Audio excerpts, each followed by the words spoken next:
One of my favorite childhood Christmas memories is sitting next to my parents' 1960s stereo console, listening to songs by Gene Autry, Nat King Cole, and Burl Ives. On vinyl, of course. While streaming is now the dominant platform for music, vinyl is still very much alive among listeners of all generations at a West Allis staple. Ellie Nakamoto-White takes us inside Record Head. For 50 years, this West Allis shop has stood on the corner of 71st and Greenfield, proudly serving as home to a community.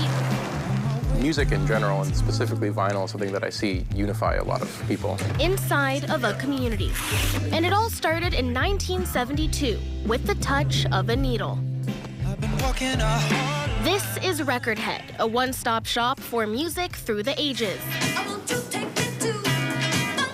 If you like heavy metal, if you like the Spice Girls, if you like rap music, if you like classic rock like the Beatles and Pink Floyd, we carry the whole gamut. Reggae and world music and jazz. And Manager William Sanders has worked at the store for 15 years. What's really cool for me is I have seen 3 generations of customers come to our store. No matter what age, it's the same story. You see people who are 16 and 17 talking to someone who's 65 or 70 about records. Like, there's a common bond there that doesn't really exist in a lot of other hobbies.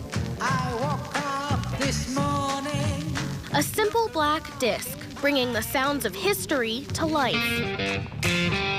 According to Sanders, 2020 and 2021 were the first years vinyl outsold CDs since CDs came out. The industry has evolved to more modern times, but ultimately when you look at a vinyl record, there's nothing that's so consistent in form of a media form ever.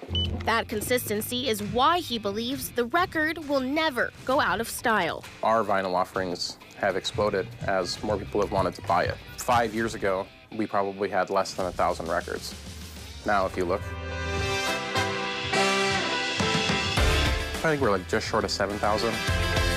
7,000 chances for someone to listen rather than hear. When you put on a record, you're mentally engaged into that process. You pick out a record out of the stack, you put it on the record, you drop the needle. Your brain is ready to listen to music because you're engaged in the activity.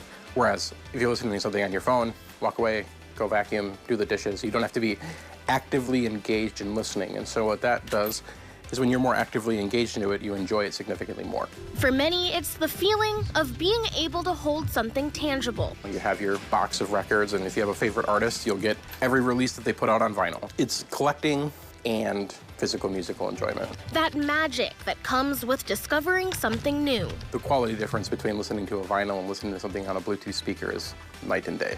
Music in its purest form. The other day, someone came in. If I had to guess this woman's age, I would probably peg her somewhere between like 60 and 70. And she walked over to the record section, and she starts like jumping up and down, and I'm just like, look, like, just make sure everything's okay. This woman had in her hand a Wu-Tang Clan album that she was grasping and like hugging for dear life, and was so excited that we had it. And at Record Head, it's more than just, well, records. It's video games, musical instruments, speakers. We just carry it all and just let everyone else sort out what they want. Selling enjoyment. Did you have any questions? To whoever walks through the doors. It's the best place I know in the area. Like 65-year-old Malik. And it's because you can find everything that you need here. Then again, I'll come in here and I'll buy my music. And so I can get anybody I want. Sly and the Family Stones. You know, I get everybody from back in the 60s and 70s, because that's where I come up from. And just like how a disc will spin and spin and spin, Record Head isn't slowing down anytime soon. We've done the first 50. Now I want to see how the next 50 go. As music is forever timeless. Music is a universal language. It's how people communicate emotions that words can't express. It's the colors in the painting. It's a seasoning on a steak. Like, it's something that's not 100% required for you to live, but the idea of living in a world without music is just something that I don't want to be a part of.